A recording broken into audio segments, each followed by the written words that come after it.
tous, donc avec la première partie de mon top 50 des meilleurs catcheurs sur ce qu'ils ont produit sur le sol japonais sur les années 90. Aujourd'hui, je vais faire de la 50e à la 26e place. Et à l'occasion de la deuxième partie de la vidéo, donc de la 25e à la première place, je vais vous proposer un premier jeu concours, le premier jeu concours de cette chaîne. Je vais vous expliquer quel est le concours et qu'est-ce que vous aurez gagné.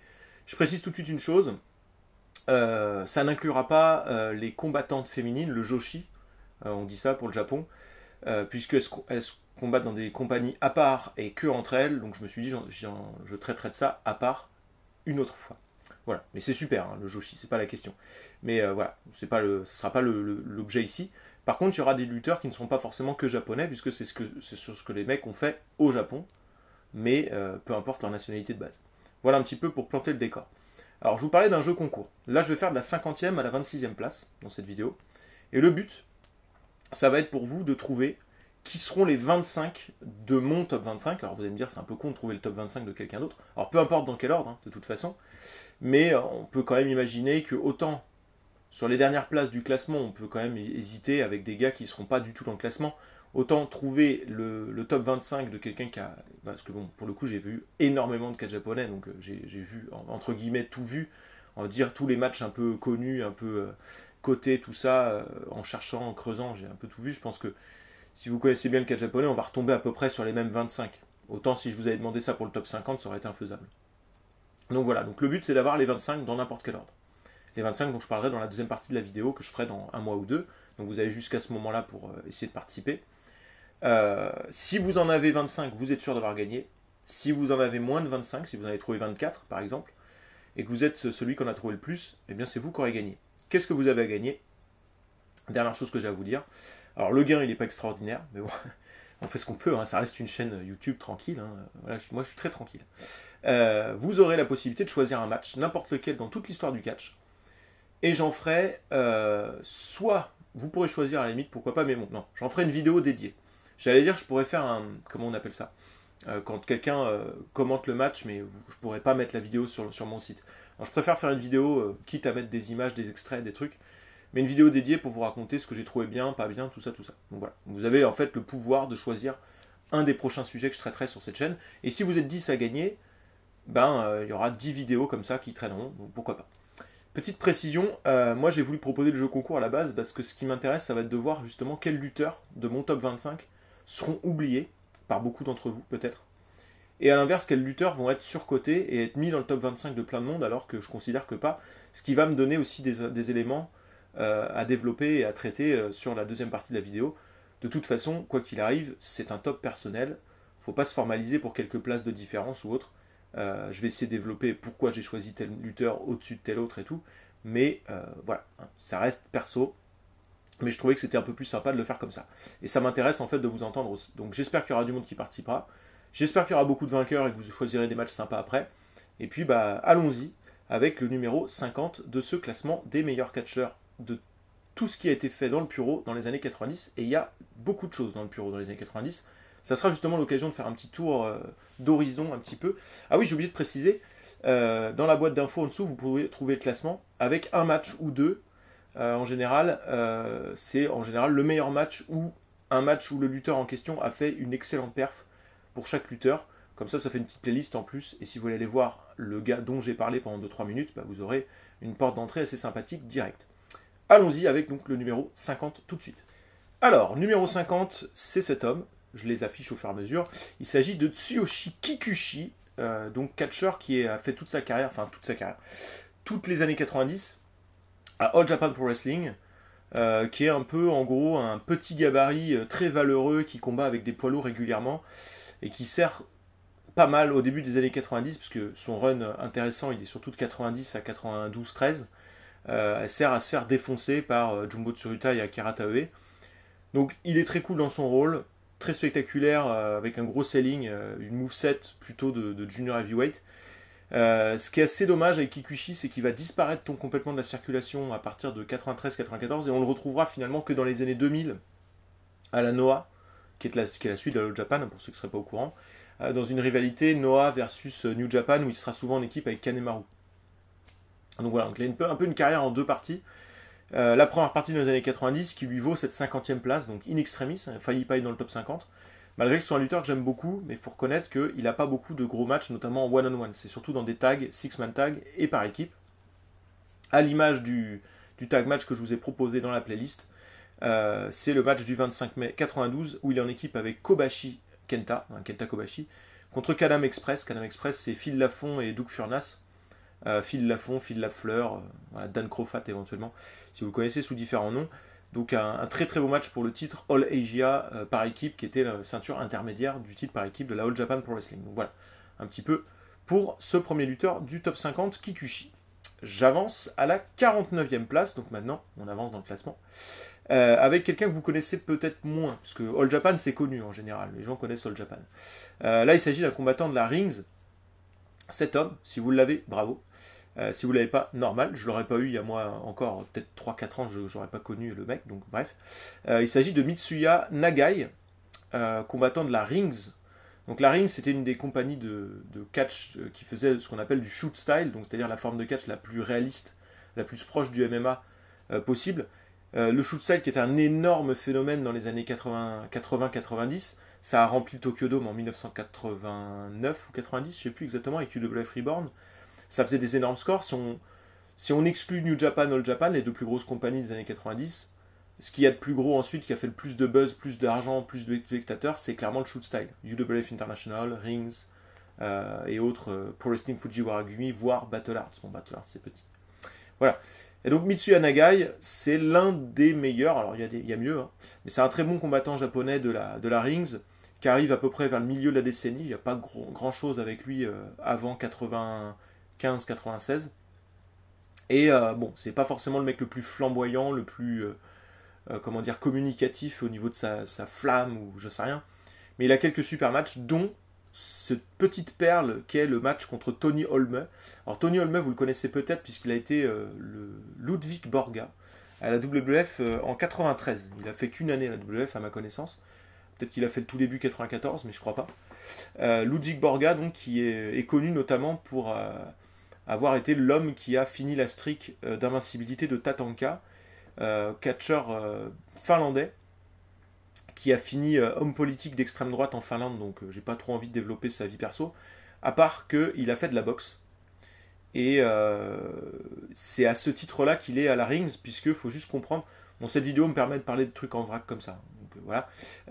Faut comprendre que quand vous avez un catcheur qui a été à la WWF, à la New Japan, à la WCW, peu importe, que ce soit un Vader, un Tenryu, un Tony Holme, donc Ludwig Borga, qui arrive dans les compagnies de shoot style à l'époque, il faut s'imaginer que c'est un petit peu la fiction de ce qu'a fait CM Punk, par exemple, en vrai. C'est-à-dire, c'est là, Tony Holme, il arrive, ok, on sait qu'il a fait du catch, mais là, il va se battre en vrai. Alors que c'est une fiction, ça reste fictif, ça reste du catch, ça reste scénarisé, préparé à l'avance, truqué, si vous préférez dire ça comme ça. Du coup, c'est la fiction de Tony Holme qui va se battre en vrai, alors qu'il est connu pour avoir fait du catch, donc du faux combat. C'est un peu ce truc-là. Je ne sais pas si j'étais très clair, je pense que vous avez l'idée. Et donc si vous regardez le match de cette façon-là, vous allez voir que c'est méga kiffant. Parce que tu vois que Tony Holme, il a de la boxe en lui, mais il n'a pas forcément les techniques au sol de soumission. On est à la Rings, donc je rappelle, si vous ne connaissez pas, je vais en reparler de temps en temps, parce qu'il y a quelques combattants de shoot style dans ce classement, si vous atteignez les cordes, il y a donc rope break, on casse la prise, mais vous perdez un point. Et les combattants ont 10 points. Un knockdown, quand l'arbitre vous compte, parce que c'est pas les mêmes règles que normalement, il n'y a pas de compte de 3, il y a pas, voilà, c'est soumission ou KO, ou plus de points. Si vous prenez un knockdown, donc l'arbitre vous compte 1, 2, 3, et si je vais jusqu'à 10, vous avez perdu. Si vous vous relevez et vous repartez avant 10, vous perdez 2 points. Si vous faites un rope break, vous perdez 1 point. Donc ça rajoute une petite tension dramatique et tout ça, c'est vraiment cool. Donc je reparlerai un peu de ces règles à l'occasion d'autres combats dont je parlerai dans cette vidéo, mais voilà. Donc 49e, Mitsuya Nagai, qui était un bon technicien de la Rings, qui a quand même 5-6 très très bons matchs. C'est peut-être pas son meilleur celui-là, enfin moi perso c'est un de ceux que je préfère parce qu'il est assez unique, mais ça permettra aussi de montrer peut-être des choses différentes dans le shoot style, qui est un genre qui, je pense, n'est pas plus que ça apprécié aujourd'hui malheureusement, alors qu'il y a vraiment du kiff à avoir. Et je pense que beaucoup de gens se méprennent un peu sur le shoot style. Donc voilà, vous aurez déjà quelques pistes pour aller voir des super classiques du genre. J'enchaîne avec le numéro 48. Là aussi encore un catcheur, enfin, Mitsuya Nagai n'était pas à WWF, c'était Ludwig Borga qui était à WWF. Là c'est un catcheur qui a été à la WWF, il s'agit de Jinsei Shinzaki, ou aussi connu sous le nom de Hakushi aux États-Unis, à la WWF. Shinzaki, qui a été un membre illustre de la Michinoku Pro, mais qui a aussi beaucoup catché à la Frontier Martial Arts et à la All Japan un petit peu aussi. Il a eu un petit run en équipe avec Hayabusa là-bas, où ils ont été champions All Asia, hein, le fameux titre dont je parlais tout à l'heure avec Kikuchi. Alors, Jinsei, en fait, avant qu'il parte à WF, il n'a pas fait grand-chose. Il avait un certain charisme, il avait un truc particulier, donc on le connaissait, mais il n'était pas très très très bon. Il va devenir nettement meilleur en allant à la WWF. Alors je sais pas si c'est avant d'y aller ou pendant qu'il est là-bas ou quoi. Et le meilleur de son run au Japon, c'est quand il revient. Alors à WWF, il y est je crois qu'il arrive fin 94 et il doit partir mi-96, un truc comme ça. Donc en fait, ça va être sur la période 97, 98, 99 que les meilleurs matchs de Shinzei Shinzaki ont lieu. C'est un très bon lutteur, mais c'est pas non plus le meilleur de tous les temps. Il peut être un peu... Comment dire, un peu limité sur son selling par moment. En fait, ça a l'impression qu'il n'est pas toujours motivé. Mais quand il est motivé, quand ça clique, ça peut être génial. C'est le cas notamment des 2 matchs. Alors lui, je lui ai mis 2 matchs. Un de la All Japan, parce que c'est pas sa base, mais j'adore ce match. Où il se prend un coup de boule démentiel par Honda ou Izumida. Les deux mettent des coups de boule. Il s'appelait les Hard Heads, les autres. Donc tu comprends qu'ils vont mettre des coups de boule. Et il y a un blade job hard way. Donc c'est vraiment le coup de boule qui le fait saigner. Et il vend le truc après, c'est super. Avec Hayabusa en équipe, qui était un autre... grand nom de la scène indie, donc lui de Frontier Martial Arts, dont je reparlerai.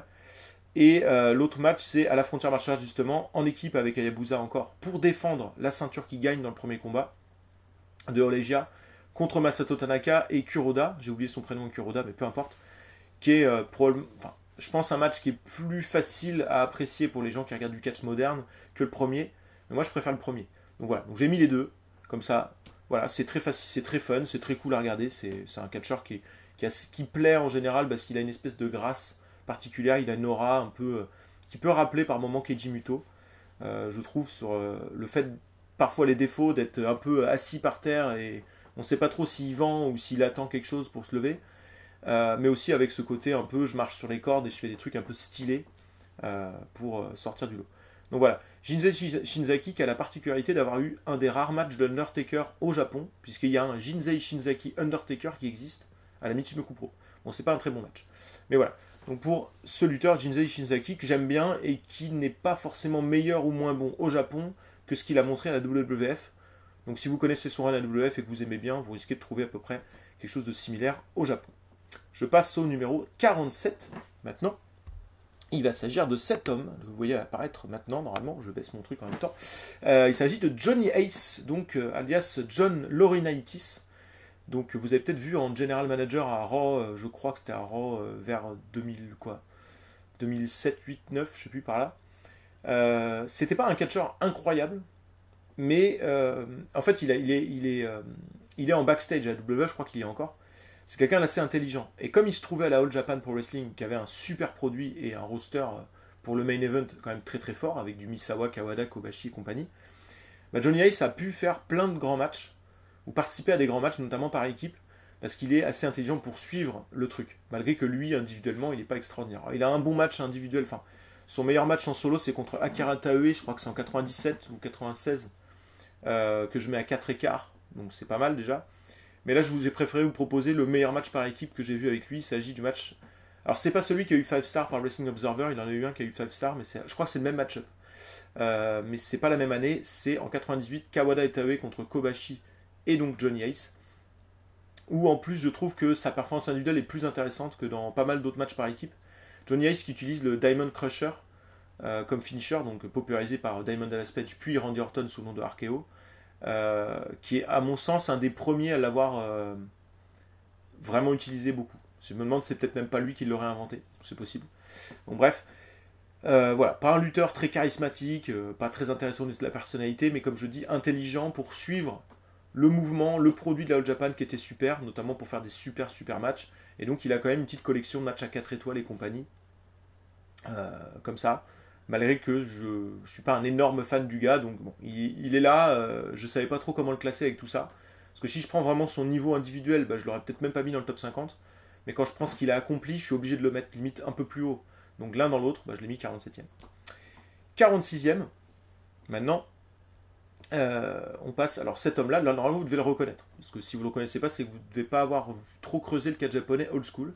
parce que c'est quand même une légende, il s'agit de Akira Maeda.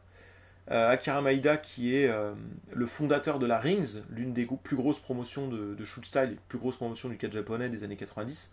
Avant ça, il avait été cofondateur de UWF, la première version, la première compagnie de shoot style, revenu à la New Japan et booké en tant que star à la New Japan dans les années 80, puis il repart en mettant un vieux coup de pied d'ailleurs au passage à Riki Choshu qui lui a éclaté l'œil orbital, hein, Maeda qui n'est pas toujours très tendre en backstage.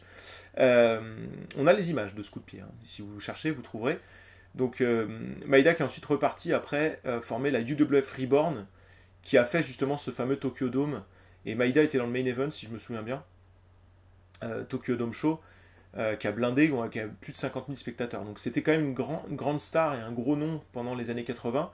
Les années 90, il décline. Alors c'est bizarre parce qu'il n'est pas si vieux, il doit avoir genre 31, 32 ans en 90, donc ça va. Mais en fait, il a l'air d'un mec un petit peu en fin de carrière tout au long de la décennie. Alors, plus on avance, plus c'est le cas. Mais qui suit quand même bien le délire, hein, qui est pas mauvais. Mais du coup, il n'a pas beaucoup de super grands matchs. Et souvent, les bons matchs qu'il a, c'est contre des jeunes. C'est des mecs qui déboulent, des gars de sa compagnie qui arrivent et qui veulent se prouver à la hauteur en battant le boss de la compagnie, en gros. Donc il aura ça contre plusieurs noms que je ne vais pas forcément citer.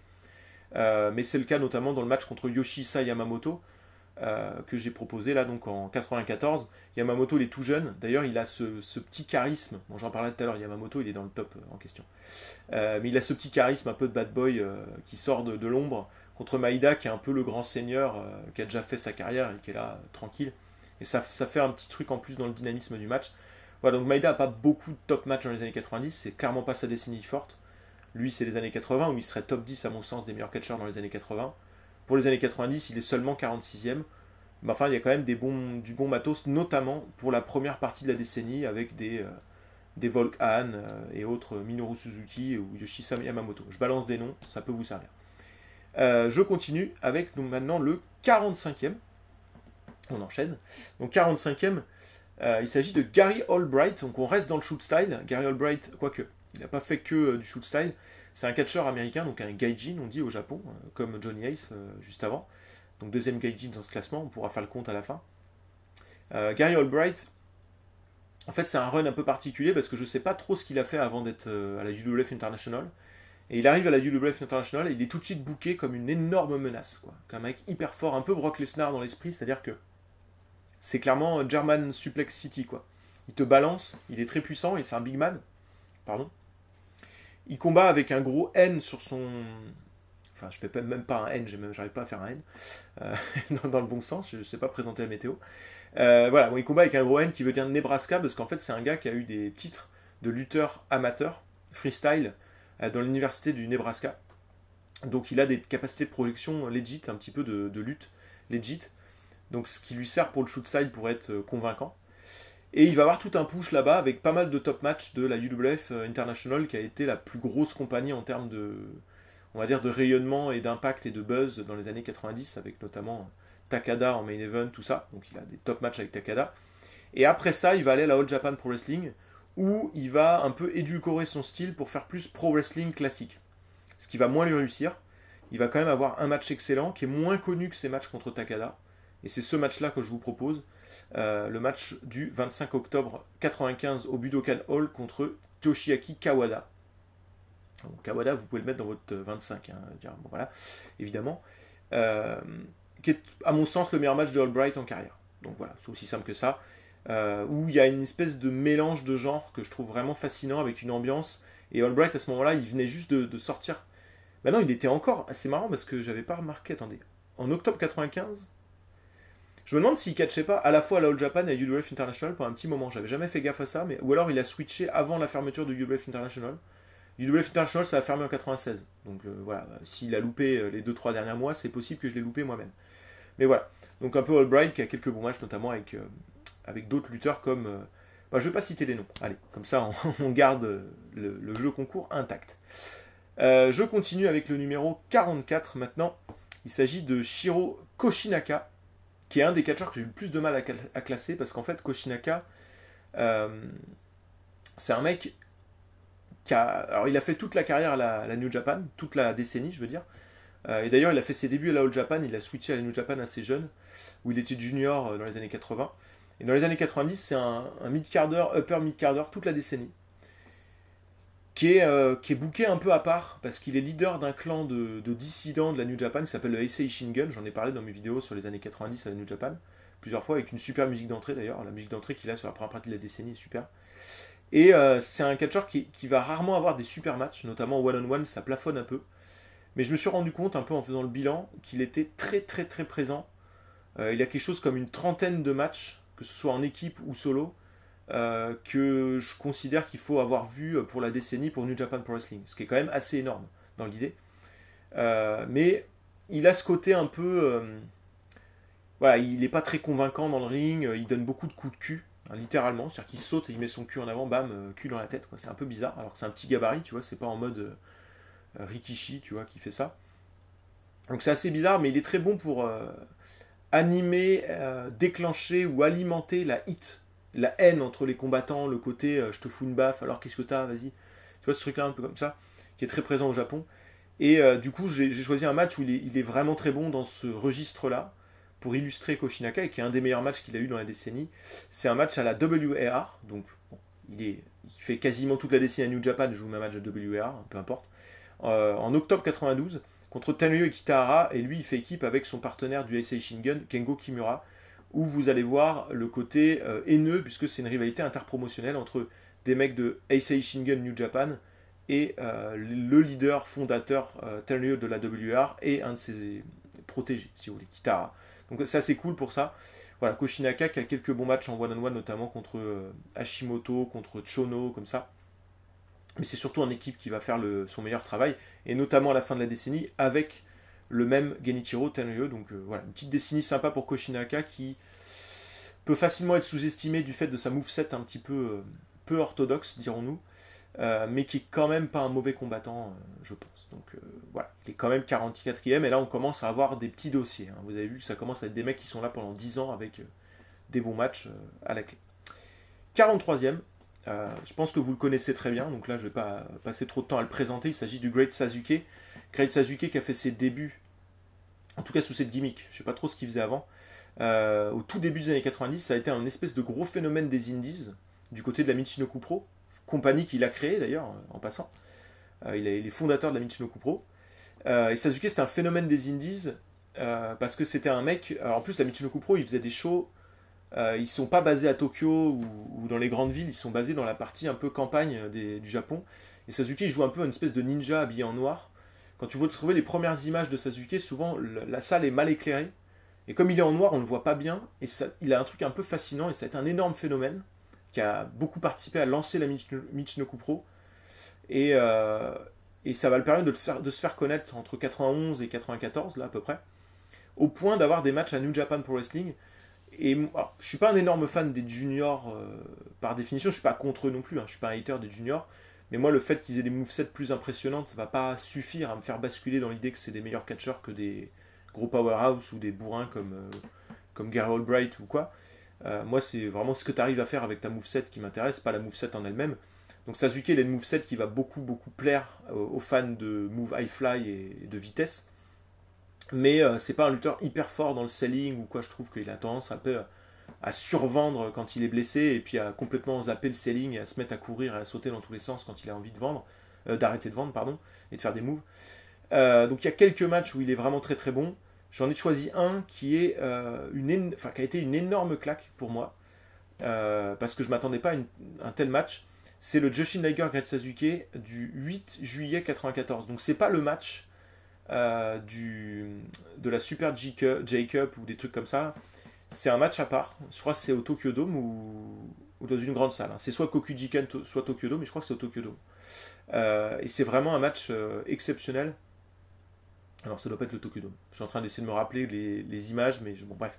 C'est un super match où justement Sasuke, son selling va être cohérent et Liger va bien embarquer dans le truc.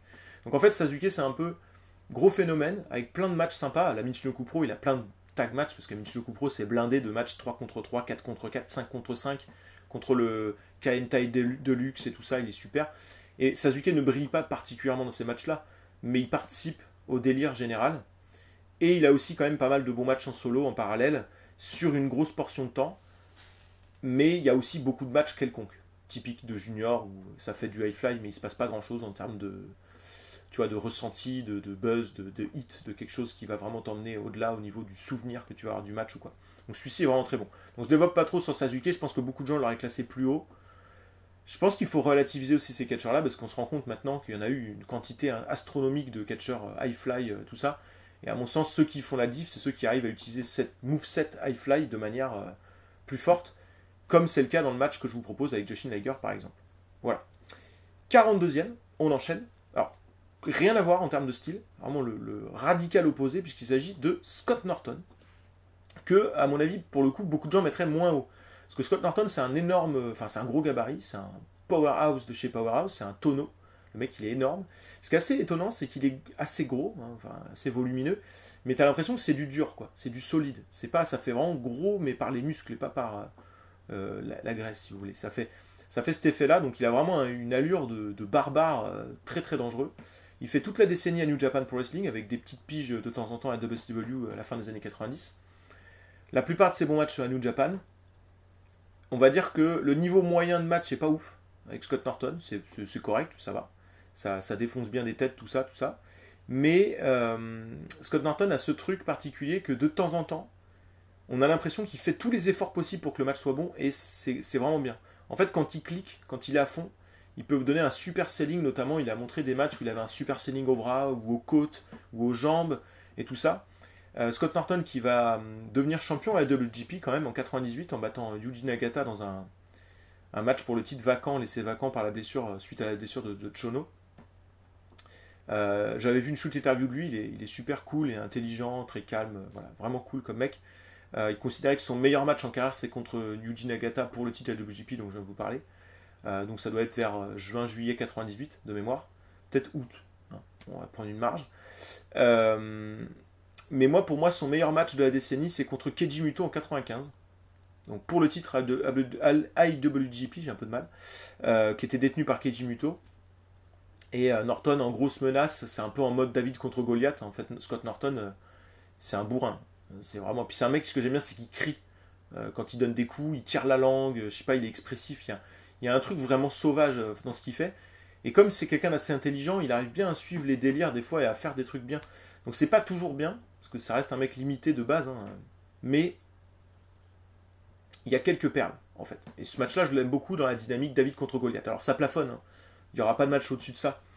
Pour moi, pardon, j'ai envie de bailler, je sais pas ce qui m'arrive. Il n'y aura pas de match au-dessus de 4 écarts avec Scott Norton, à mon sens, en carrière. En tout cas, j'en ai pas vu, et il n'y en a pas que je mets au-dessus. Alors 4 écarts, pour moi, c'est quand même une très grosse note. Hein. J'essaye de bien étalonner par le haut. Donc 4 écarts, il y a plein de gens qui mettraient peut-être 4 3 quarts ou plus. C'est vraiment un très très bon match qui a lieu le 3 février 95 dans une assez grande salle. Je sais plus comment s'appelle cette salle. D'ailleurs, à peu près, je crois que je me demande si c'est pas le lendemain ou une semaine plus tard. Norton a un très bon match par équipe avec Mike Enos. Donc ils sont en équipe contre les Steiner Brothers. Donc si vous voulez vous faire du bon Scott Norton, visez début 95, ça marche bien. Voilà. J'enchaîne avec le dernier lutteur de cette première rasade de 10 catcheurs. Il s'agit de cet homme que vous connaissez, je pense, parce que bon, quand même, la New Japan c'est connu et c'est quand même un énorme nom de l'histoire de la New Japan. Il s'agit de Hiroyoshi Tenzan, ou de son vrai nom Hiroyoshi Yamamoto. Je précise parce qu'au début de la décennie, il est en Young Lion. Donc les Young Lions, c'est des catcheurs qui sont tout droit sortis du dojo de la New Japan, sous son vrai nom, Hiroyoshi Yamamoto. En Young Lion, il n'est pas ouf. Franchement, il n'est pas très intéressant, mais il a ce truc un peu particulier, physique, sa moveset, il y a quelque chose. Il va partir en excursion, je sais plus trop où, je crois que c'est en Allemagne, ou bref. Et il va revenir un peu plus costaud, avec son allure qu'on connaît. Et la New Japan va le pusher comme une espèce de gros badass. Donc la gimmick de Tenzan, c'est un mec très dur au mal, qui se donne à fond, qui est pas extrêmement bon in-ring, mais qui a pas une grande technique. Là, je suis in kayfabe quand je dis ça, mais qui se donne à fond et qui est très dur à finir, qui est un gros badass. Et du coup, avec ça, il va avoir quand même pas mal de matchs sympas. Ça plafonne toujours un peu parce que Tenzan, il n'est pas très intelligent dans sa façon de faire les matchs, de construire, de vendre et tout ça. Donc, c'est jamais trop dégueu. Tenzan, il y a plein de bons petits matchs à 3 écarts, 3,5. Il y en a plein. mais des super matchs, notamment one-on-one, il n'y en a pas beaucoup. Alors, en one-on-one, moi, celui que je recommanderais, c'est... Alors, attendez que je dise pas de conneries. Je crois... Alors, attendez, j'ai un doute. C'est un match lors du G1 99. Parce que je confonds avec un match de Kojima. C'est pour ça que je suis en train d'hésiter. Mais de mémoire, il me semble que c'est Tenzan contre Tadao Yasuda, ou alors c'est Kojima qui affronte Tadao Yasuda, ça doit être ça. Ouais, je dois confondre. Donc bref, on oublie. Bref, il y a des matchs Non, c'est contre Nakanishi du coup. Lui doit être dans la poule de Nakanishi et Kojima avec Yasuda. Il a un match de badass où ça s'éclate la tête et il saigne et il revient et tout ça. Mais sa meilleure performance individuelle en carrière, peut-être, en tout cas pour les années 90, parce qu'il va être un très bon catcheur dans les années 2000, il va gagner plein de fois le G1 et tout ça. Pas un excellent, hein, mais un bon, avec plein de bons matchs. Et même au début des années 2000, il est pas mal, 2010, pardon, il est pas mal. Mais le match que j'ai préféré avec lui dans les années 90, c'est un tag match, puisqu'il va faire partie du clan Ooki Gundan, pardon, j'ai fait le contraire, donc le groupe des mecs en noir, en gros, avec Masahiro Chono, et puis la NWO, et puis Team 2000, hein, c'est le même clan qui change de nom, et qui se dispatche et tout ça, hein, bref. En équipe avec Chono, il va longtemps être son partenaire en équipe privilégié. En finale du tournoi pour le titre WGP contre Genichiro Tenryu et Shiro Koshinaka, où Tenzan fait une performance d'anthologie là-dedans. Super match, un des meilleurs tag matchs de la décennie pour New Japan. Donc, si vous voulez voir un Tenzan en tout feu tout flamme dans un très bon match par équipe de New Japan de l'époque, bon, ça peut être pas mal. En fait, avec un super public aussi, Chono très bien. C'est Koshinaka, je crois, qui est le moins bon dans ce match, de mémoire.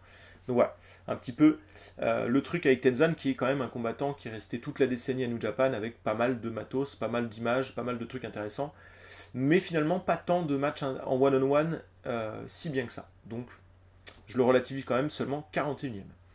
Voilà, je fais une petite pause, hein, histoire de me remettre en place pour la rasade de 10 de suite. Alors, je continue avec le numéro 40, je vais ralentir un peu le tempo, parce que bon, j'essaie d'aller vite, parce que c'est les places les plus basses, un peu en gros, c'est ceux qui ont réussi à sortir un peu de l'ombre et de rentrer dans le top 50, devant des très gros noms, attention, hein, il y aura des assez gros noms qui ne seront pas dans mon top 50 du tout, d'où le côté un peu piégeux du jeu concours dont je vous ai parlé. Donc 40e, c'est cet homme, on revient un peu dans ce que je vous avais dit sur Tatsuya Nagai tout à l'heure, c'est un combattant illustre de la Rings, il s'agit de Tsuyoshi Kosaka, alias TK. Kosaka a ce site particulier qu'il est très connu aussi dans le monde du MMA, parce qu'il a fait une petite carrière en MMA assez sympa. Notamment, il a eu un match assez mémorable à l'UFC à la fin des années 90 contre Bas Rutten, pour les débuts de Bas Rutten à l'UFC. Donc pour ceux qui s'intéressent au MMA, il y a aussi des choses à voir de Kosaka en MMA. Mais Kosaka, pendant les années 90, donc de milieu des années 90 jusqu'à la fin, c'est un des meilleurs shoot stylistes du Japon, à la Rings, avec plein de matchs à 4, 4 écarts, 4 et demi, il en a quand même une petite collection, alors peut-être une dizaine à tout casser, mais c'est assez balèze quand même, avec vraiment pas mal de très bons matchs. Kosaka, il brille par son côté très très complet, donc il peut striker, il peut faire des amenés au sol, il peut faire du grappling, il a un super cardio, et du coup il est un peu en mode si tu me domines, si tu n'arrives pas à me finir, je vais revenir jusqu'à prendre l'avantage. Et du coup, ça donne un truc assez intéressant avec lui dans les matchs, notamment, et on retrouve le même adversaire que tout à l'heure, je vous ai évoqué contre Akira Maeda. Vous retrouverez ça dans un de ses meilleurs matchs, si ce n'est son meilleur match en carrière, contre Yoshihisa Yamamoto. Donc Kosaka, Yoshihisa Yamamoto. Un excellent match de shoot style que j'ai noté à 4,5. Donc on est potentiel 5 stars si je le revois, parce que c'est des matchs que j'ai vus qu'une fois en général là. Et dont j'ai un...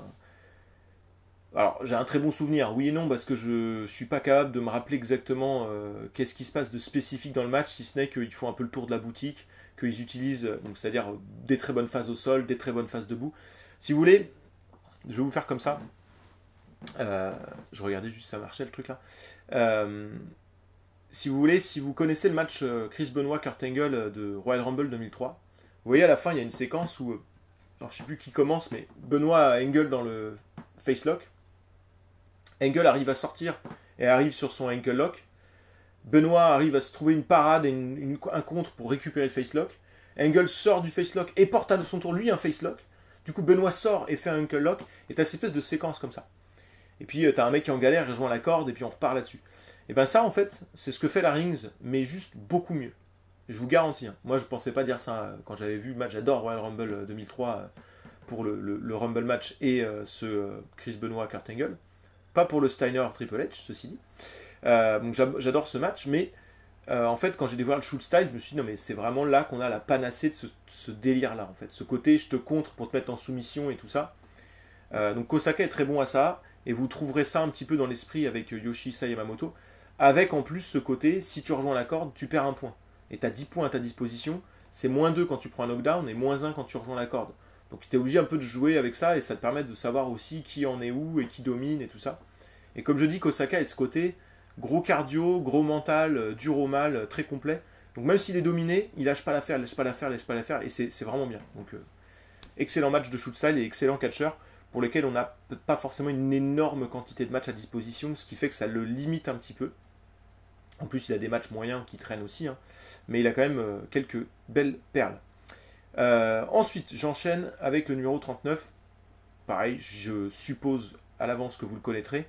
Il s'agit de Satoshi Kojima, qui est peut-être plus connu pour ce qu'il a fait dans les années 2000 et 2010. 2000 à la All Japan Pro Wrestling principalement, et 2010 New Japan et un petit peu de Noah aujourd'hui.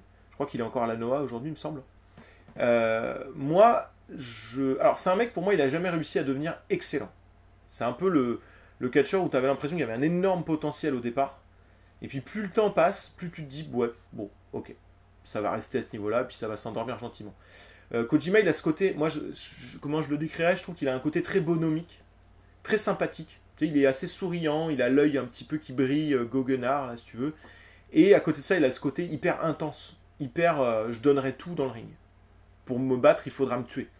C'est un peu ce truc-là. Et d'ailleurs, je l'ai adoré en Young Lion, lui, pour le coup. Où il catchait en vert, là, un peu plus fin, où il met le feu à chaque fois. Tu sens que le mec, il a envie de faire réagir le public, et ça marche. Et en Young Lion, c'est un des meilleurs que j'ai vu à la New Japan de toute l'histoire. C'est vraiment un Young Lion qui sort du lot. Il va partir faire son excursion pendant un an. Il va revenir, comme ce que je vous ai dit pour Tenzan. Et quand il va revenir, il va être un peu moins bon dans un premier temps, et ça va revenir petit à petit. Donc il faudra avancer dans la décennie, plutôt vers 98-99, pour qu'il retrouve un très bon niveau. Donc c'est un peu en deux parties. Sa carrière, bon, ses meilleures années, ce sera peut-être les années 2000, hein, ceci dit, la All Japan, avec ses matchs contre Tenryu, contre Kawada. Bon, dans les années 90, il y a quand même du bon matos, mais ça manque de super bons matchs en one-on-one, un peu comme pour Tenzan.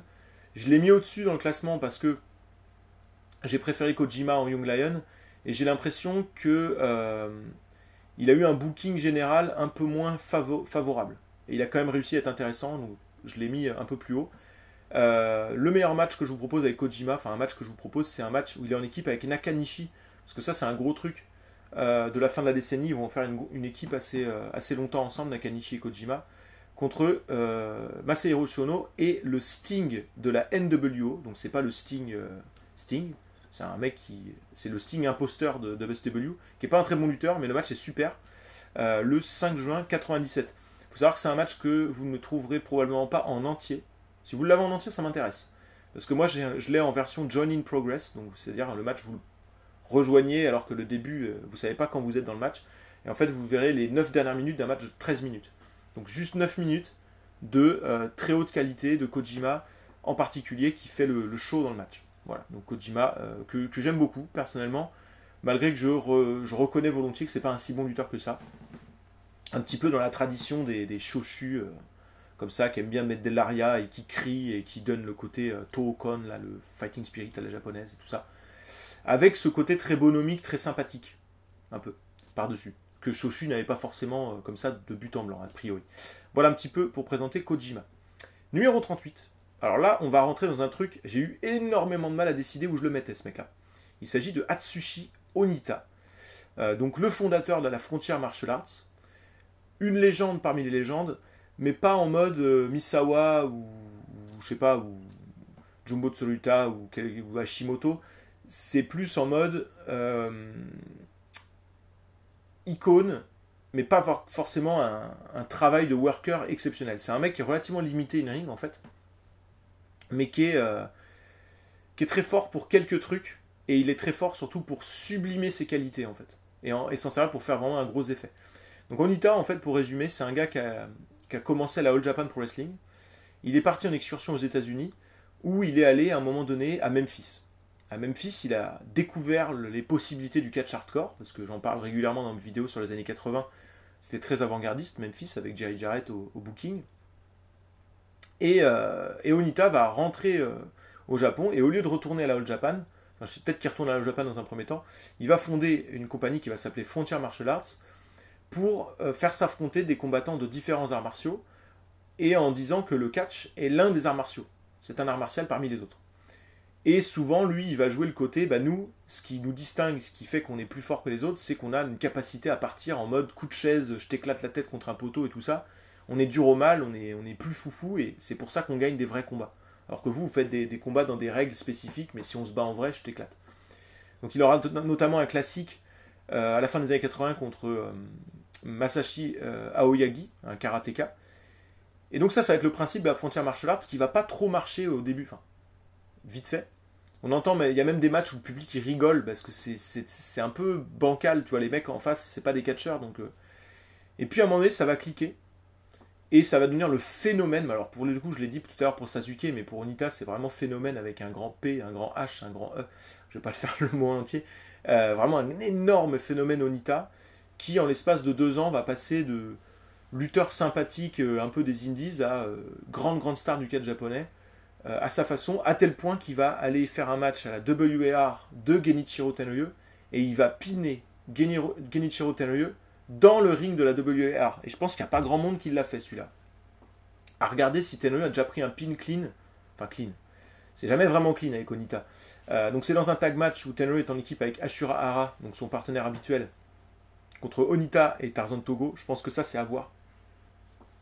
Et ça a encore fait passer un cap à Onita, qui était déjà une star avant. Hein. Les gros matchs d'Onita qui lui ont permis d'être star, c'est 91, 92, jusqu'à 94-95. Je sais pas ce que j'ai envie de bailler pendant toutes les 3 secondes de cette vidéo. Peut-être que je dorme. Bref. Donc pour moi, ça, c'est un de ses meilleurs matchs, si ce n'est son meilleur match de la décennie, mais c'est pas représentatif du style d'Onita. Donc je vous en ai mis un autre, à la Frontier Martial Arts, en 95, contre l'autre star de la Frontier Martial Arts des années 90, c'est Hayabusa. Donc Onita Hayabusa en Exploding Cage Death Match. Alors il faut savoir que Onita, pour se faire connaître, il va aller très loin dans ce délire hardcore. Je suis obligé de développer avec Onita parce que c'est... Voilà. Donc Onita, en fait, il catche pas hyper bien, c'est un brawler, petit gabarit, typique d'ailleurs du style de Memphis. Si on prenait sur les années 80, il est très dans l'esprit de Jerry Lawler ou des mecs comme ça. Et Onita, en fait, il va mettre en place plein de stipulations, de matchs à stipulation complètement débiles. Là, en l'occurrence, c'est sa stipulation favorite. C'est-à-dire, vous avez une cage qui est même pas entière. Donc, vous avez une partie de la cage qui est en place, et puis le reste du côté, c'est avec des barbelés, tu vois. Tu as des plaques avec des pics explosifs à l'extérieur, des trucs comme ça. Donc, si tu es projeté dedans, ça explose. Si tu vas dans les barbelés, ça explose, machin. Et c'est là que c'est marrant. Donc, ça, il avait déjà fait le coup avec Terry Funk. C'est pas forcément avec une cage à chaque fois, mais il y a le même principe. C'est Deathmatch. En fait, là-bas, c'est pas les règles de Deathmatch comme on peut avoir aux États-Unis. Ça veut dire qu'il y a un temps limite. Donc, je crois que c'est 20 minutes. Et si t'as pas fini le match au bout de 20 minutes, le ring explose. Tout explose. Et quand je dis que tout explose, tu vois rien. C'est recouvert de cendres après. Ça n'a aucun sens. Et t'as un compteur. Donc je sais plus si c'est dans ce match-là où t'as un compteur qui se déclenche. Mais genre, il reste 5 minutes. Donc pendant 5 minutes, t'as le truc comme ça. T'as le commentateur, enfin le speaker qui est là. Je sais pas ce qu'il raconte. Hein. Il doit dire attention en japonais. Et t'as les mecs qui se battent et tout. Et tout. Enfin, pendant 5 minutes. Et au bout de 5 minutes, ça s'arrête et là, tu as le truc qui explose. Donc t'as plein de fumée. Et là, c'est un peu comme dans Dragon Ball Z, tu vois, t'as la fumée qui s'en va et tu te dis, mais qui est-ce qui va être debout? Qu'est-ce qu'on va découvrir derrière cette fumée? Et tu vois qu'Onita, il a plongé pour protéger l'arbitre et tout. Enfin, c'est des trucs comme ça. Voilà, c'est ça, Onita. Et le match continue après, tu vois, avec de la cendre sur le ring, il n'y a plus rien, l'arbitre est mort, il continue. C'est ça. Et quand il gagne ou qu'il perd, après, il prend le micro, il fait des discours enflammés où il pleure en saignant. Enfin, ça n'a aucun sens. C'est complètement cinématographique en fait comme catch, c'est un concept. Personne n'a fait ça avant, après, à ma connaissance, à ce point-là. Et je suis pas forcément un énorme fan, mais c'est à voir, quoi. Et c'est cool. Et donc je savais pas où mettre Onita, parce que je ne peux quand même pas le mettre dans le top 5, hein, pas déconner. Le mec est pas un très très bon catcheur, et en dehors de ses top matchs, il n'y a pas grand-chose. Et il faut savoir qu'Onita, après 95-96, il n'y a pas grand-chose non plus. Donc c'est pour ça que je le mets que 38e. Mais je pense que ça vous a peut-être donné envie d'aller voir ça. Donc allez voir. Vous pouvez aller faire Onita Terry Funk. Ça doit être en 94 ou 93, je sais plus. Allez voir le match à War contre Tenryu Ashurahara, et puis finissez avec Onita et Yabusa, comme ça vous serez bien. Mais voilà, il y a plein de bons matchs avec Onita. Vous pouvez aller faire le match avec Masashi Aoyagi de 89, c'est super aussi. Voilà, donc un petit peu le topo pour Onita, j'ai fait un peu plus long, mais en même temps, catcher très très très particulier, s'il en est probablement le plus iconoclaste, le plus bizarre, le plus unique, le plus clivant, certainement aussi, de la décennie 90 pour le catch masculin japonais. 37e. Alors là, on va avoir une petite suite de 3 junior heavyweight de New Japan, principalement. C'est très dur de les classer entre eux, parce qu'ils ont des fortunes diverses. Donc je vais faire un lot de groupe. 37e, ça va être Samurai. 36e, Chris Benoit. Et 35e, Eddie Guerrero. Allez, on fait un lot de groupe, on les met les 3 ensemble. Alors, Samurai, il est là toute la décennie. Mais c'est un peu le mec... si vous voulez, déjà, il a un costume dégueulasse les 3 quarts du temps. Ça, faut pas... Voilà. C'est un peu le mec qui fait des matchs, mais on dirait qu'il se donne pas à fond. C'est un gars, s'il avait eu l'intensité dans l'attitude, dans l'ambition, dans la façon d'être de Liger, il aurait pu faire une carrière proche de celle de Liger. Parce qu'au niveau talent, il n'est pas très très loin derrière. Mais ce qui lui manque par rapport à Jushin Liger, c'est cette passion, cette volonté de faire des trucs exceptionnels, de cette intensité en fait. Lui, il est un peu pépère, il fait ses trucs. Et les 3 quarts du temps, c'est bien, mais bon, voilà. Bon, il a quelques perles, notamment le match contre Shinjiro Tani le 21 janvier 96. Match parmi les meilleurs matchs de junior heavyweight de la décennie pour tout le Japon. Donc si vous êtes fan des juniors, c'est à voir absolument. Donc voilà le problème avec Samurai. Il a beau être là beaucoup, finalement il n'y a pas une quantité de super matchs si grande que ça, mais tout est bien. Donc il est quand même bien classé. Grosse quantité de matériel, donc voilà.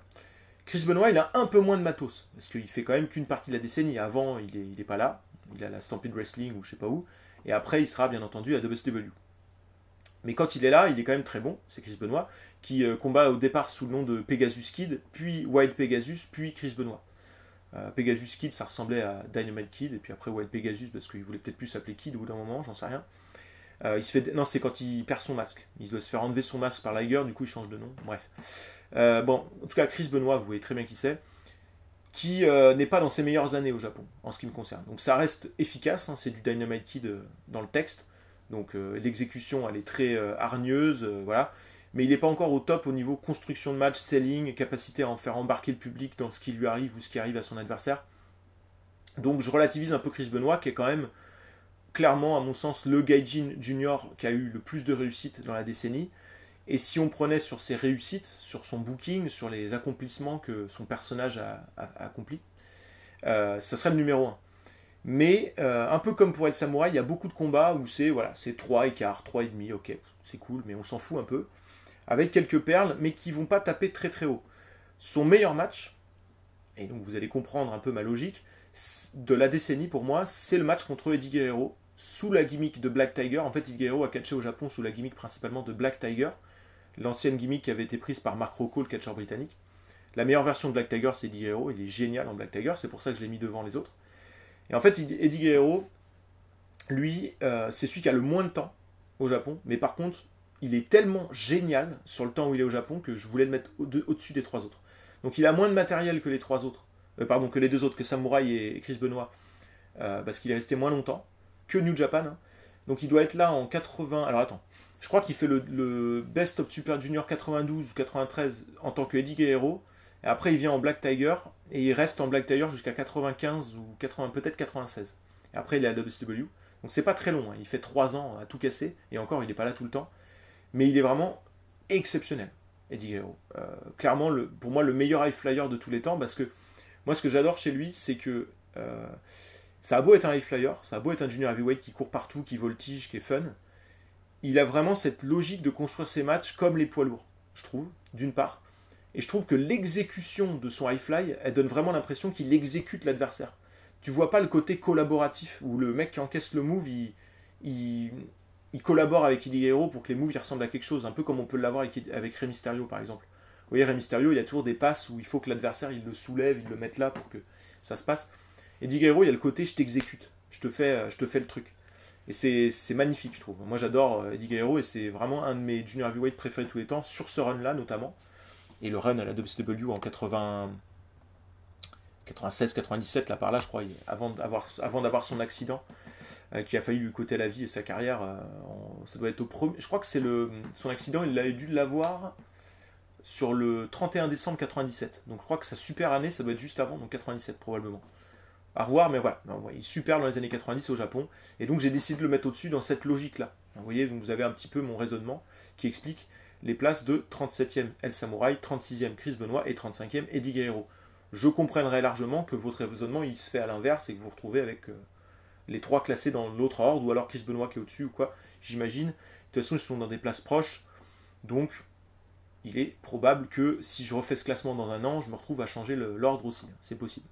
Mais voilà, j'ai préféré privilégier le niveau moyen de qualité et la capacité à sortir du lot de Eddie Guerrero sur la quantité exceptionnelle de El Samurai, mais avec ce côté un peu pépère, même s'il y a quelques perles, bien sûr.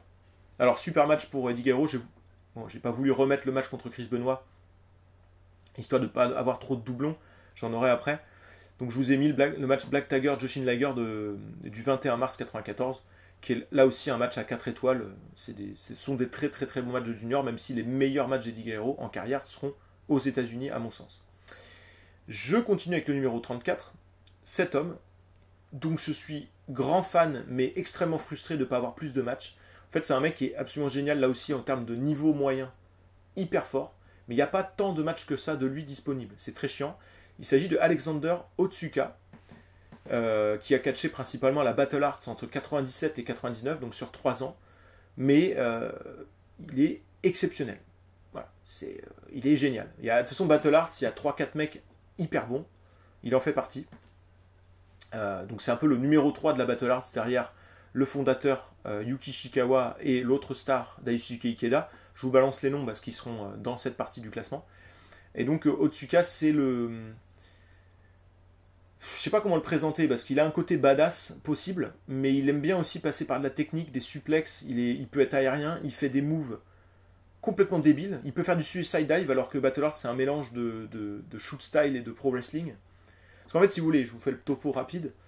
Je vous donne le shoot style qui démarre avec une seule compagnie, UWF. Puis, ils arrêtent la UWF, ils font une deuxième UWF 2-3 années plus tard qui va s'appeler UWF Reborn. On n'a toujours qu'une seule compagnie de shoot style. Là, cette compagnie va splitter en 3 branches. Rings, avec Akira Maeda, des Russes et quelques Japonais, en gros. Voilà.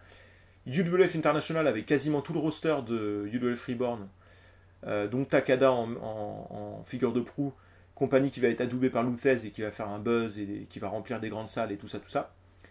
Et Pro Wrestling Fujiwara Gumi avec peu de lutteurs, dont Masakatsu Funaki, Minoru Suzuki, Ken Shamrock, qui vont partir fonder Pancras. Vont rester peu de lutteurs, dont Yuki Ishikawa. Yuki Ishikawa va essayer de faire continuer l'héritage de son maître Yoshiaki Fujiwara, et il va fonder la Battle Arts. Et en fait, la Pro Wrestling Fujiwara Gumi se distinguait des 2 autres compagnies de shoot style par le fait que c'était des règles de catch classiques. Il n'y a pas le truc des points avec les rope break ou quoi. Et Battle Arts va continuer et ils vont essayer d'habiliter aussi le côté pro wrestling de base. Ishikawa, c'est un héritier, il se place en héritier de Inoki. Il a le même costume, il rentre avec le Inoki Bombaye, tout ça. Et lui, ce qu'il veut mettre en place, c'est un strong style pertinent en 97, 90, 99, donc avec le MMA qui se développe. Et donc ça donne un produit assez unique, qui peut être clivant, moi j'adore. Et en fait, Otsuka est génial dans ce produit, parce qu'il peut faire du MMA, d'ailleurs il a fait des combats en MMA, il a affronté, je crois qu'il a une victoire contre Marco Ruas, donc c'est quand même voilà, une référence pour ceux qui connaissent. Mais il est très fun comme mec. Et il a quelques perles. Alors il y a une perle au début des années 2000 aussi, si vous pouvez aller voir ce match, c'est un tag match, je crois que c'est à 0-1. Alors lui, il est dans une équipe, je ne sais plus avec qui, et dans l'équipe en face, il y a Sugura, Takeshi Sugura, et à un moment donné, il lui éclate la tête avec des coups de boule, et c'est lui qui saigne. C'est l'inverse de ce que je disais tout à l'heure avec Shinzaki, sauf qu'il doit sentir le sang couler sur sa tête, et tu vois le mec qui ressent, ah putain, mais je suis en train de saigner, et il fait une tête de psychopathe, genre content de son coup, en se marrant, c'est assez énorme. Donc ce mec est très complet en fait, il aurait pu faire beaucoup de choses, mais voilà, une carrière un petit peu en demi-teinte, parce que... Bon, Battle Arts, il n'y a pas beaucoup d'images non plus tout le temps dispo. Meilleur match en carrière à mon sens que je connaisse avec lui, contre Daisuke Ikeda le 5 novembre 97, une tuerie, peut-être un 5-star. C'est à Battle Arts, le public n'est pas très nombreux, voilà, il manque un petit quelque chose de magnitude, d'éclat pour aller à 5-star, mais dans le principe c'est un putain de match de fou, où vous verrez le mélange shoot style pro wrestling spécifique, typique et génial de Battle Arts. J'enchaîne avec le numéro 33, cet homme, Yoshinari Ogawa. Donc Yoshinari Ogawa qui est un catcheur qui a fait une carrière assez étonnante, puisqu'il commence comme junior heavyweight à à All Japan, attention, à All Japan, donc sous Giant Baba, et un peu comme ce que j'ai dit pour Kikuchi, il servait un peu de chair à canon pour se faire éclater la tête par, alors lui pour le coup c'était par Kawada, Misawa et Kobashi, parce qu'il était dans le clan de Jumbo et Taue. Donc dans ces six-man tag, comme Kikuchi, il a un peu le mauvais rôle, contrairement à Kikuchi, en fait, lui aussi va, enfin, plutôt exactement comme Kikuchi, il va disparaître de circulation, sauf que lui va revenir à la fin de la décennie. Il va revenir, et c'est là qu'il est génial, c'est ce que j'adore chez lui, et dans les années 2000 à la Noah, il est super à ce niveau-là aussi. Il va revenir comme junior heavyweight, toujours, au niveau gabarit, mais, je sais pas comment expliquer ça, dans l'attitude, il donne l'impression qu'il a totalement sa place avec les poids lourds, donc il se comporte pas comme un mec qui doit se prouver sa valeur ou quoi, mais il a le selling qui va bien avec ça quand même, hein. Il vend les trucs, voilà, il est petit gabarit, il se fait balancer, il vend hyper bien, il est très très intelligent. Mais il a développé toute une moveset pour pouvoir contrecarrer son manque de taille par ce côté hyper filou, insaisissable et tout ça. Et je le trouve tellement génial. En plus, je trouve qu'il est très charismatique. Et il forme une équipe, dit Untouchables, avec Misawa à la fin de la décennie, qui a quand même une petite quantité de super bons matchs. Notamment le match que je vous mets dans la playlist, en 99, contre Kobashi et Akiyama. Alors, ils ont plusieurs matchs, ça doit être... ouais, celui-là, c'est pour le titre en mois de mars. Ils ont des matchs ensemble à la fin de l'année... Ah non, c'est en 98. Qu'est-ce que je dis, moi? Oui, c'est ça. En 98, ouais. Où il a des matchs comme ça en équipe dans le Railroad Tag League, donc la grosse compétition par équipe. Mais ça, c'est pour le titre par équipe début de l'année 99. Mais excellent. Souvent, Ogawa, quand il est dans les tag matchs comme ça, il a un rôle prépondérant parce que c'est le petit gabarit. Donc en fait, les autres en face, ils vont vouloir l'éclater. Sauf que Ogawa, il sait ça, donc il combat en fonction et tout ça, c'est super bien. Misawa le protège, voilà, c'est vraiment super. Donc j'adore ce catcheur qui fait une carrière en deux parties. Première partie un peu comme Kikuchi, un peu moins bon que Kikuchi ceci dit, mais la dernière partie est tellement bonne et s'ajoute en plus que ça l'emmène à la 33e place. J'enchaîne avec la 32e place. On va retrouver un catcheur de Frontier Martial Arts. Cet homme-là, qui a fait toute une carrière de badass, c'est Masato Tanaka. Vous avez peut-être vu aussi à la ECW dans les années 90 ou à la New Japan en 2010 et 2012 par là. Il traînait par là. Les grandes années de Masato Tanaka, c'est la deuxième moitié de la décennie à la Frontier Martial Arts, à mon sens, où il va être booké comme un des deux meilleurs babyface de la compagnie. Alors babyface, c'est vrai que pour Battle Arts, pour Frontier Martial Arts, c'est bizarre de parler de babyface, mais il va être un peu derrière Hayabusa comme super gros client de la compagnie. Et il va avoir beaucoup de gros matchs à faire avec beaucoup de réussites. Beaucoup de matchs vraiment cool, notamment contre Mister Ganosuke, contre qui d'autre, je sais plus, contre Hayabusa, contre des mecs comme... j'ai perdu le nom du gars dont je veux parler. Enfin, l'espèce de clan de heel qu'il y avait à l'époque, voilà, il a quelques matchs sympas. Moi, le match que j'ai préféré avec lui, et où sa performance individuelle est très très bonne d'ailleurs, c'est un tag match dont j'ai déjà parlé tout à l'heure. C'est Jinsei Shinzaki et Hayabusa qui défendent le titre All Asia contre Masato Tanaka et Kuroda le 19 mars 99. En fait, Masato Tanaka, c'est un énorme badass qui a aucun respect pour sa santé, si tu veux. Il peut bumper, il peut prendre des coups dans tous les sens. C'est con, j'arrive pas à retrouver le nom du mec parce que c'est vraiment hyper impressionnant, parce que c'est le genre de mec qui casse des morceaux d'une table en bois pour avoir un truc pointu et puis le planter dans le dos de la colonne, dans la colonne vertébrale de l'adversaire. Et il l'a beaucoup fait à Masato Tanaka ce coup-là. J'ai perdu son nom. Je suis sur Mister Ganosuke et c'est Mister Pogo. Ben voilà. Je parle de Mister et c'est bon. Donc avec Mister Pogo par exemple, il a fait des trucs vraiment cool aussi. Tout au long de la décennie, mais ses premiers, c'est plutôt le cœur et la fin de la décennie. Donc vers 94-95 jusqu'à la fin. Et en fait, moi je le sous-estimais beaucoup, Masato Tanaka, parce que je pensais que c'était juste un espèce de gros badass, mais pas très finaux, quoi. Et en fait, non, il y a vraiment beaucoup de choses à voir avec lui. Donc voilà, je vous ai mis ce tag match parce que je pense que c'est le plus facile d'accès. Il y a un petit peu de hardcore, mais pas trop, parce que c'est pas un ODQ. Mais il a été dans les matchs dont je vous ai parlé avec Onita, où ça explose et tout ça, des trucs à la con. Hein. Et lui, il y va dans les explosifs, il n'y a pas de problème. Tu vas aller dans les barbelés avec lui, il n'y a pas de problème, il y va. Et il n'est pas du tout frileux, c'est vraiment le pur produit Frontier Martial Arts qui n'a pas froid aux yeux et qui s'impose comme un des meilleurs de la compagnie parce que c'est le plus gros badass du groupe, quoi. C'est un peu le principe de Masato Tanaka. qui du coup est quand même pas mal classé. On est 32e, on commence à rentrer dans des bonnes places, hein, parce que les places sont chères à partir de là. 31e, pour la fin de cette petite rasade de 10, c'est Daisuke Ikeda, donc, que j'ai évoqué pour parler de la Battle Arts. Donc c'est la deuxième star de la Battle Arts avec Yuki Ishikawa, le fondateur. Bon, Ikeda est en dessous de Ishikawa, qui sera un tout petit peu plus haut, vous verrez, parce qu'il n'a pas le petit backup de match avec son mentor. Enfin, le mentor de Yuki Ishikawa, c'est Fujiwara, donc il a ces matchs-là avec Fujiwara que Daisuke Ikeda n'a pas. Mais franchement, il est super, il est à peu près au même niveau qu'Ishikawa à la Battle Arts, donc excellent. Énorme badass aussi, alors eux, c'est pas avec des barbelés et des coups de chaise, hein, c'est avec les poings directement. C'est-à-dire que Battle Arts, quand il se stifle la tête, hein. C'est ultra violent. Mais à côté de ça, il est aussi assez intelligent dans la façon de construire, il est bon techniquement, il a son petit charisme qui va bien, et il a des super matchs, dont le match dont j'ai déjà parlé, parce qu'il est tellement bien, je le redis, avec Otsuka, le 5 novembre 97, peut-être mon match préféré de Battle Arts de tous les temps. Faudrait que je réfléchisse là, parce qu'il y a quand même des petites perles. Mais voilà, Daisuke Ikeda, qui est typiquement le genre de lutteur complètement oublié dans l'histoire. Petite info marrante, la plupart des mecs de Battle Arts ont été faire des combats au Pride de MMA et ont perdu. Hein. Voilà. Mais il y a Ikeda qui fait un combat au Pride, et je crois qu'il y a Ishikawa aussi qui a un combat au Pride. Donc c'est assez intéressant de voir qu'ils ont été aussi jusqu'au bout de leur principe.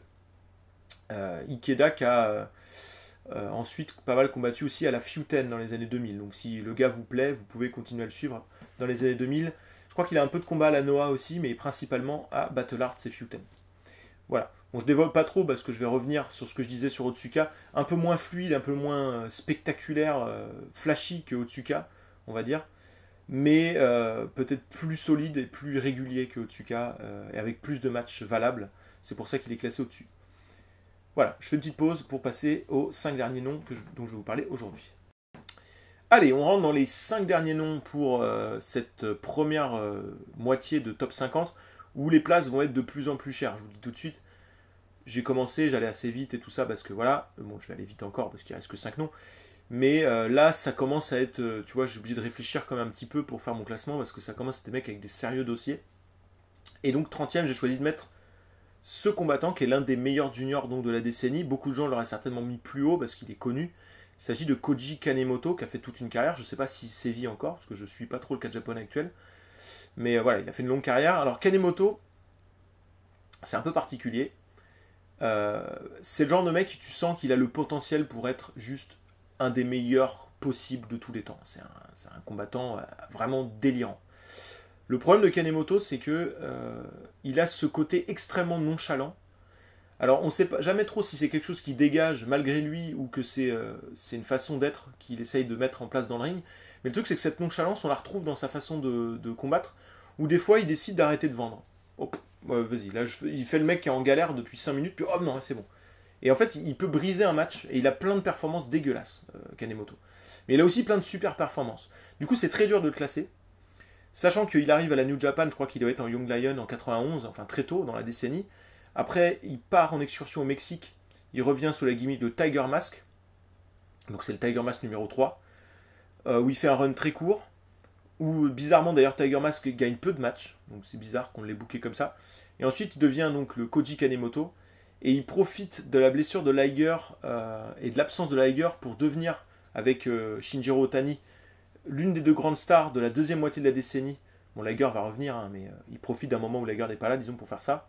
Donc vers 95. Pour devenir une des grandes stars de la catégorie junior de la décennie pour New Japan, où il passe toute la décennie. Hein. Et là, il aura pas mal de bons matchs, mais aussi avec beaucoup de craquage. Donc c'est compliqué, Kanemoto. Mais il y a une telle quantité de matériel avec tellement de bons trucs aussi, notamment des tag matchs et autres, que je me suis dit, bon, on va quand même mettre Kanemoto 30e. C'est un combattant que j'aime bien en fait moi, et si je faisais le top 10 de sa carrière, t'aurais 10 tueries, hein, c'est pas la question, mais je veux pas oublier quand même, et c'est pour ça qu'il est que 30e, tous les trucs un peu moins bien. Donc c'est un peu, vous voyez ce que je disais tout à l'heure sur Eddie Guerrero qui a un niveau moyen exceptionnel, Kanemoto à son meilleur il arrive au même niveau, et donc il a la même quantité de matériel de top niveau que Eddie Guerrero, sauf qu'il a aussi plein de dopes que Eddie Guerrero n'a pas. Du coup, j'avais envisagé de mettre Kanemoto plus bas, puis je me suis dit, non mais lui quand même, il a un matériel sur toute la décennie, Et il n'a pas ce côté comme El Samouraï où il est un peu en dilettante par moment. Donc voilà, je vous ai mis d'ailleurs 2 matchs pour lui. Un match contre Sabu. Qu'est-ce qui se passe, hein, Sabu au Japon, ouais. Sabu qui a catché en 95 un petit peu la New Japan. Qui est très bon, c'est un des meilleurs matchs de Kanemoto de la décennie. Et puis son match le plus connu, son meilleur match de la décennie au Japon en one-on-one, c'est contre Dr Wagner Jr. dans la finale du Best of the Super Junior 98. Classique, avec une foule dantesque. Kanemoto qui vend jusqu'à ce qu'il arrête de vendre, hein, vous verrez ce que je veux dire, mais la performance... En fait, c'est son match le plus connu, mais c'est Dr Wagner Jr. qui fait la perf du match. Dr Wagner Jr. dans ce match, il est dans la stratosphère d'une autre galaxie, quoi. C'est pas possible, ça n'a aucun sens ce que je dis. Donc la meilleure perf individuelle que je peux vous proposer, c'est sûrement contre Sabu, mais le match le plus connu de Kanemoto en one-on-one, c'est contre Dr Wagner Jr., donc je vous mets les deux, cadeau. Voilà un petit peu pour Kanemoto. 29e, eh bien on retrouve le collègue de Daisuke Ikeda qui était 29e, pardon 31e, qu'est-ce que je dis. C'est le fondateur de Battle Arts, Yuki Ishikawa, qui est à peu près au même niveau qu'Ikeda. J'ai pas su les distinguer sur ce qu'ils ont fait à Battle Arts. Et j'aurais peut-être même mis d'ailleurs Ikeda légèrement au-dessus, perso. Ishikawa qui est plus technicien, un peu en mode Inoki moderne dans l'esprit, c'est ce qu'il veut essayer de faire en tout cas. Et le truc c'est que Yuki Ishikawa, avant qu'il y ait Battle Arts, on a des images de lui comme le protégé de son maître, de son sensei Fujiwara, Yoshiaki Fujiwara. Et on a des matchs de lui notamment à Pro Wrestling Fujiwara Gumi, où il fait un peu ses débuts, et à New Japan un petit peu. Et même si c'est un jeune qui se fait un peu éclater, c'est trop plaisant à voir. Il est très très cool dans ce rôle-là aussi, et ça augmente un petit peu son dossier pour la décennie, qui fait que je le mets au-dessus de Ikeda, et même au-dessus de Kanemoto. Je me suis dit, ouais, vas-y, je le mets au-dessus de Kanemoto. Donc il se retrouve 29e, et son meilleur match, et vous allez peut-être bien comprendre un petit peu plus encore une fois le classement de Alexander Otsuka, puisque son meilleur match, c'est aussi contre Alexander Otsuka, le 20 janvier 98. Voilà, donc Otsuka excellent, mais avec moins de top match. Ishikawa, Ikeda, beaucoup plus de matériel. Ishikawa un peu plus encore, donc c'est lui qui est devant. Ça, c'est le must de Battle Arts. Si vous vous dites, oula, s'il commence à sortir du Battle Arts, je suis pas rendu pour trouver les mecs dans le top 25, je vous l'annonce, il n'y a plus d'autres combattants de Battle Arts dans le top 25. Parce que Battle Arts, ça se crée en 97, donc forcément c'est sur 3 ans, donc ils vont pas être dans le top 25, faut pas déconner, parce que c'est des tueurs après. Hein. Top 25, c'est que des tueurs, pour moi. D'ailleurs, là, les noms qui vont arriver, ce sont que des tueurs, même la place suivante. Donc on y va. Place suivante. Yoshihisa Yamamoto, donc vous l'avez peut-être pas reconnu parce que c'est pas un mec très connu. On retrouve nos prodiges de la Rings, donc on avait eu Tatsuya Nagai, on avait eu Kosaka. Bon bah là on passe encore un cap avec un de mes préférés, Yoshihisa Yamamoto, donc de la Rings, qui il a une aura, il a un charisme, il dégage quelque chose de vraiment... je sais pas pourquoi, moi je vais vous le dire comme ça, j'ai l'impression que c'est un mec qui a eu une enfance douloureuse, en fait. Et qu'il arrive à 20 ans, 22 ans, en mode hyper fort techniquement, hyper aguerri, mais avec ce petit plus de mentalité de dur au mal, mais aussi de... J'hésiterai pas à faire ma pute, en fait. Désolé pour les putes, mais non mais voilà, j'hésiterai pas à y aller par tous les moyens pour gagner, parce que la vie m'a pas fait de cadeau. Il a ce petit truc-là, cette petite vibe, et il va avoir parmi... Si je fais le top 10 des meilleurs matchs de shoot style de la décennie, je pense qu'on en a 3 ou 4 avec Yamamoto. Il est incroyable quand ça clique, en fait. Quand c'est les meilleurs matchs, il a une capacité à suivre pour aller plus loin, aller plus loin, aller plus loin, monter encore la hit, monter encore l'intensité, la dramatique, le épique. Il a cette capacité à faire monter la sauce jusque-là, en fait. T'as des gars qui sont très bons pour faire un bon match, mais c'est dur pour eux d'aller très haut, comme Samouraï, donc ce que je disais tout à l'heure. Lui, si ça clique et que l'adversaire est là pour ça, il va te faire monter le truc en orbite. Et c'est ce qu'il fait notamment dans les 2 absolus classiques tueries, peut-être les meilleurs matchs de shoot style de tous les temps. Kiyoshi Tamura, Yoshihisa Yamamoto, celui de 98, donc c'est le 21 septembre, au moins 4,5, et celui du 24 juin 99, là aussi au moins 4,5.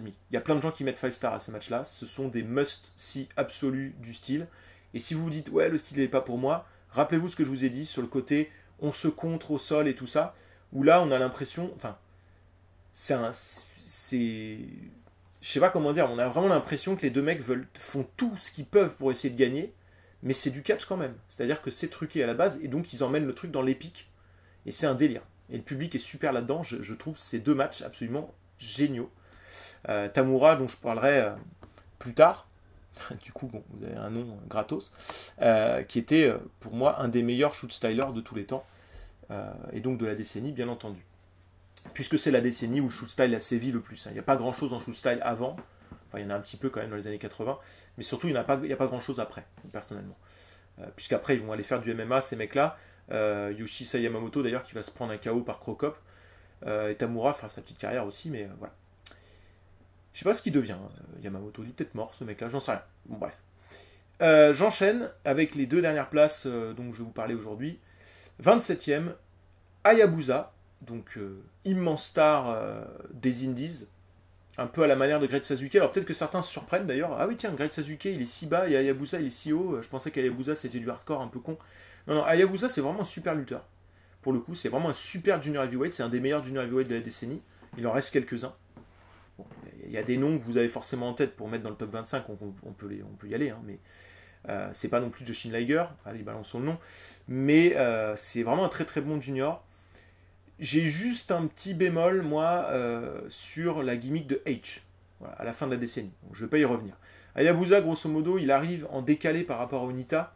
Donc quand il commence à briller, à faire ses débuts avec son costume et tout, la frontière martial arts, c'est déjà hot. Et donc il est un peu la première star qui émerge de la frontière martial arts, qui est déjà très suivie et très hot. Notamment dans des matchs hardcore, mais c'est aussi un des premiers mecs stars de la frontière martial arts qui peut faire des matchs en règle classique, one-on-one, clean, sans le no DQ, parce que sans disqualification c'était un peu dur, donc dans les règles classiques. Et c'est le cas notamment du match que je vous propose comme l'un des meilleurs matchs. Alors vous pouvez aller voir évidemment le match contre Onita dont je vous ai parlé tout à l'heure, mais là c'est un match dans les règles classiques qui est vraiment dans le mode combat de indies, un peu comme on pourrait avoir dans les années 2000 avec Ring of Honor, dans l'esprit. Hayabusa contre un dénommé Isakatsu Oya, que je connaissais pas trop, où ils font vraiment un très très bon match technique et tout, et vous pouvez voir Hayabusa dans l'étendue de ses possibilités, puisque vous pouvez aller voir en équipe avec Jinzai Shizaki dans les matchs que j'ai déjà mentionnés, en hardcore contre Onita dans le match que j'ai déjà mentionné, et dans un match plus classique, plus tranquille, avec Isakatsu Oya. Donc voilà, donc gros run, il y a plein de super matchs, Hayabusa, il y a plein de trucs, en plus il a le hit factor, on dit souvent, il a l'aura un peu particulière, il a le truc, et donc voilà, il y a plein de trucs bien avec Hayabusa, qui, vous le savez sûrement, va connaître un destin tragique, puisqu'il va devenir, je sais plus, voilà, il va être en fauteuil roulant les 3/4 le reste de sa vie à partir de, je sais plus quand, c'est 2000 ou 2001, et il va connaître, il est décédé il y a peu de temps, il y a 1 an ou 2 maintenant, je sais plus exactement. Donc voilà, Hayabusa c'est en gros, sa carrière c'est 92-93 sûrement, ses débuts à peu près, jusqu'à sa blessure qui doit être en 2000 ou 2001, je sais plus exactement. Voilà, donc le must d'Hayabusa est dans les années 90, à la frontière martial arts principalement, un petit peu de All Japan qui traîne. C'est vraiment très cool. Il faut savoir qu'Hayabusa, je crois...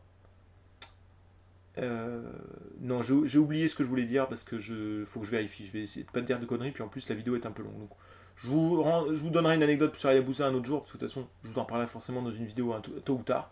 Peut-être que je pourrais faire une vidéo sur lui d'ailleurs, ses meilleurs matchs et tout, parce que c'est une carrière qui est assez courte, donc c'est facile de l'appréhender.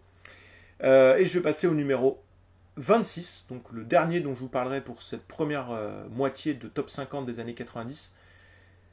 Pas mal de monde l'aurait peut-être mis plus haut, mais il y a aussi beaucoup de monde qui l'aurait mis beaucoup plus bas. Donc moi, il est 26e, plus ou moins au milieu du classement. C'est Nobuhiko Takada.